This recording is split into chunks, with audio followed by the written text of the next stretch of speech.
ഭരണഘടനയെ പിടിച്ചു കെട്ടുക തന്നെയാണ് BJP ചെയ്യുന്നത്.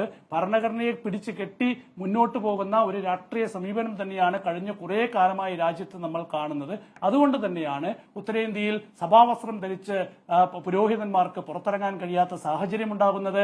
ഉത്തരേന്ത്യയിൽ സഭാവസ്ത്രം ധരിച്ച് സ്കൂളുകളിൽ അവർക്ക് പോകാൻ കഴിയാത്ത സാഹചര്യം ഉണ്ടാകുന്നത്. ക്രിസ്മസും ഈസ്റ്ററും ഒക്കെ ആഘോഷിക്കാൻ സംഘപരിവാർ സംഘടനകളുടെ അനുമതി വാങ്ങേണ്ട ഗതികേടിലേക്ക് ന്യൂനപക്ഷ വിഭാഗങ്ങൾ ഉത്തരേന്ത്യയിൽ മാറുന്നതൊക്കെ ഇതിന്റെ സൂചന തന്നെയാണ്. ഭരണഘടനാ അവകാശങ്ങൾ രാജ്യത്ത് നിറവേറ്റപ്പെടുന്നുണ്ട് എങ്കിൽ ഒരുപക്ഷെ ഇതൊന്നും രാജ്യത്ത് സംഭവിക്കില്ലായിരുന്നു.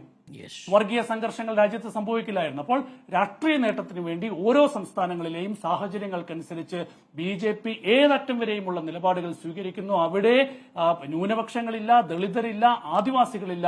എന്ത് നിലപാട് സ്വീകരിക്കും? അവിടെ രാഷ്ട്രീയം മാത്രമാണ് ലക്ഷ്യം. ഛത്തീസ്ഗഡിലും രാഷ്ട്രീയം മാത്രമാണ് ലക്ഷ്യം. അതുകൊണ്ട് മധ്യപ്രദേശിലും ഛത്തീസ്ഗഡിലും ഉത്തർപ്രദേശിലും ഇനി ബീഹാറിലുമൊക്കെ ഇത് ആവർത്തിക്കുക തന്നെ ചെയ്യും. പക്ഷെ കേരളത്തിൽ മറ്റൊരു സമീപനമാണ്. കേരളത്തിലെ ക്രിസ്തീയ സഭകൾ ഈ ഒരു നീക്കത്തെ തിരിച്ചറിയുന്നുണ്ടോ എന്നതാണ് ഇപ്പോഴും ഞാൻ ഉയർത്തുന്ന സംശയം. അതുകൊണ്ട് ഭരണഘടനയെ പിടിച്ചുകെട്ടി തന്നെയാണ് ഇപ്പോഴും BJP മുന്നോട്ട് പോകുന്നത്. അതുതന്നെയാണ് BJPയുടെ രാഷ്ട്രീയ നയം.